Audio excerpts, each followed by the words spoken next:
चंडीगढ़ में हरियाणा के rice millers और आढ़तियों की सरकार के साथ अलग अलग बैठकें हुईं। इस बैठक की अध्यक्षता मुख्यमंत्री मनोहर लाल ने की, जबकि उप मुख्यमंत्री दुष्यंत चौटाला भी बैठक में शामिल रहे। बैठक में हाल ही में संसद में पास किए गए तीनों विधेयकों पर लागू होने के बाद मंडी व्यवस्था को सुचारू रूप से चलाने के लिए सभी विषयों पर विस्तार से चर्चा की गई। बैठक में हरियाणा सरकार ने मार्केट फीस और रूरल डेवलपमेंट फीस में 2-2% की कमी करने का ऐलान भी किया। बैठक के बाद उप मुख्यमंत्री दुष्यंत चौटाला ने बताया कि इस दौरान आढ़ती एसोसिएशन ने मंडियों में सरकारी खरीद फरोख्त के अलावा वैकल्पिक बाजार शुरू करने की अनुमति भी मांगी। इस पर एक कमेटी गठित कर दी गई है जो आढ़तियों के साथ बातचीत करके अगले 15 दिनों में अपनी रिपोर्ट सरकार को पेश करेगी। किसानों की उपज का भाव देने को लेकर भी सहमति बन गई है। उप मुख्यमंत्री दुष्यंत चौटाला ने बताया, यदि कोई किसान मेरी फसल मेरा ब्यौरा पोर्टल पर अपनी भुगतान के बारे में सहमति देता है तो उसी के अनुसार भुगतान किया जाएगा। यदि किसान आढ़ती के जरिए से भुगतान चाहता है तो वह भी विकल्प मौजूद रहेगा। यदि किसान सीधे ही अपनी उपज का भाव खाते में चाहता है तो इसे भी लागू कर दिया जाएगा। खरीफ सीजन के बारे में उप मुख्यमंत्री दुष्यंत चौटाला ने बताया कि हरियाणा सरकार 1 तारीख से खरीद को लेकर पूरी तरह से तैयार है। धान, बाजरा, मक्का और कपास की खरीद होगी। राइस मिलर्स में खरीद केंद्र बनाने के संबंध में उन्होंने कहा कि जहां क्षमता होगी और जहां शेलर चाहेगा तो सरकार खरीद केंद्र वहां बनाने को तैयार है। केंद्र सरकार की तरफ से आज आगामी रबी फसल सीजन की फसलों के न्यूनतम समर्थन मूल्य में की गई बढ़ोतरी को भी उप मुख्यमंत्री दुष्यंत चौटाला ने सराहनीय बताया। उन्होंने कहा कि जब फसल खरीद शुरू होगी तो विपक्ष और जनता के सारे भ्रम दूर हो जाएंगे।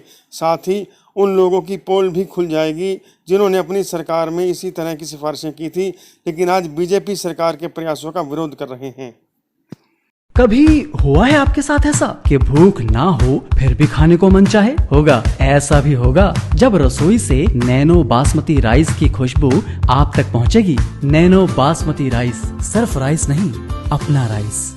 सोने से खरी बातें करने वालों को स्वाद भी सोने सा ही खरा पसंद आता है। एक एक चुस्की में सोने सा खरा स्वाद। ACB 24 कैरेट गोल्ड चाय, चाय जो खुशियाँ बढ़ाए। आज तमाम आढ़तियों एसोसिएशन के जो प्रतिनिधि थे और उसके बाद मिलर एसोसिएशन के जो प्रतिनिधि, उनसे चर्चा हुई। एक एक विषय जो 3 अध्यादेश अब बिल के तौर पे पार्लियामेंट से पास हुए हैं, उनको मद्देनजर रखते हुए कैसे हमारे की मार्केट्स को स्मूथली चलाया जाए और साथ में MSP पे परचेज होने वाले प्रोड्यूस को कैसे MSP के ऊपर परचेज किया जाए। और जहां मिलर एसोसिएशन की बात थी, उनके जो विषय थे उनको आज कंक्लूड किया गया है। जहां आढ़तियों की एक बड़ी मांग थी कि ओपन मार्केट के बराबर लोकल मार्केट का भी रेट रहे, उसके ऊपर ये निर्णय सरकार ने लिया है कि मार्केट के अंदर भी अगर कोई प्रोड्यूस बिकेगा तो जो पहले 4% फीस लगती थी उसको 1% प्रदेश में हम करेंगे। साथ में जहां और उनके सुझाव थे कि मार्केट के अंदर अदर ट्रेड्स भी परमिसिबल हो, उसके अंदर एक committee ACS agriculture, finance secretary, ACS food civil supplies, इनके नेतृत्व में बनाई है, जो आढ़ती एसोसिएशन के लोगों के साथ कल भी और आगे भी चर्चा कर 15 दिन में अपनी रिपोर्ट देगा कि कैसे मंडीज के अंदर ऑल्टरनेटिव व्यापार को भी परमिसिबल किया जाए और जो उनके ग्रीवेंसेज है उनको भी एड्रेस किया। मार्केट फीस और HRD फीस, जो टोटल फीस जो पहले होती थी सर, वो किस तरीके से ली जाएगी? क्योंकि जो पहले 4% होती थी, 2% मार्केट फीस और 2% HRDF, क्योंकि नए एक्ट के बाद हम 1% से ज़्यादा मार्केट फीस गवर्नमेंट की मार्केट्स के अंदर नहीं कर सकते, इसलिए सरकार ने ये निर्णय लिया है कि उसको आधा किया जाएगा। आधा % HRDF के अंदर लिया जाएगा और आधा % मार्केट फीस के तौर पर लिया जाएगा।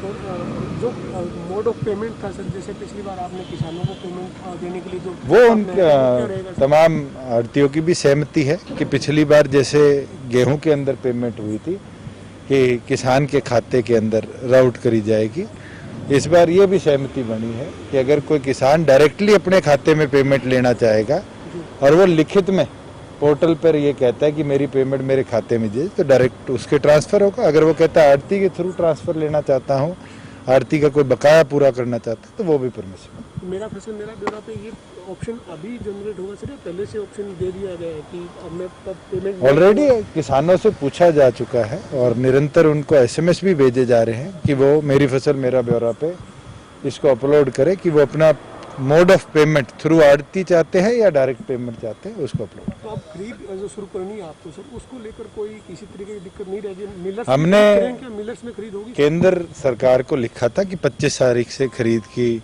शुरुआत हरियाणा करना चाहता है, अब तक उनका जवाब नहीं आया। 1 तारीख से खरीद के लिए हम पूरी तौर पर तैयार हैं, और चाहे हमारी परमल हो, चाहे सुपर फाइन हो, चाहे बाजरा हो, चाहे मक्का हो, चारों चीज़ों को हम एमएसपी के ऊपर हरियाणा प्रदेश में खरीदेंगे। राइस मिलर जो है सर, उनसे बात हुई है, राइस मिल में आप पहले कुछ ऐसी तैयारी कर रहे थे कि कहीं पर हम परचेज सेंटर बना लें, जो कि कोविड का बिल्कुल चर्चा हुई है, और जिनके कैपेसिटी है उनके वहाँ प्रोक्योरमेंट सेंटर बनाए जाएंगे। पर एमएसपी सर, आज एमएसपी 2021-22 का केंद्र सरकार ने जारी किया है। गेहूं पर 50 रुपये प्रति क्विंटल, सरसों पर 225 रुपये प्रति क्विंटल की बढ़ोतरी हुई है। इस बढ़ोतरी को आप कैसे देखते हैं, जब एक तरफ किसान जो है वो कृषि अध्यादेश को लेकर एक तरह का विरोध भी सामने आ रहा है, लेकिन इसी बीच अब मैं तो ये मानता हूँ कि 1 तारीख के बाद जब एमएसपी पे किसान की फसल की खरीद होगी, तो एक जो भ्रम फैलाया जा रहा था, और फैलाया भी उन लोगों द्वारा जिनके खुद के हस्ताक्षर करे हुए ये प्रपोजल सामने आते हैं, तो अपने आप किसान को विश्वास हो जाएगा कि उसकी फसल को पूरा और पर्याप्त मात्रा में खरीदा जाए। सर, वो मोड ऑफ पेमेंट के लिए क्या पोर्टल में दोबारा से खोला जाएगा, क्योंकि लगभग रजिस्ट्रेशन तो हो चुके हैं? ये तो रेगुलरली डिपार्टमेंट के लोग किसानों को पूछ भी रहे हैं, और ये ऑप्शन अवेलेबल भी है कि मोड ऑफ पेमेंट उनको डायरेक्ट उनके खाते में चाहिए या थ्रू आड़ती चाहिए, वो ऑप्शन किसान के पास ऑलरेडी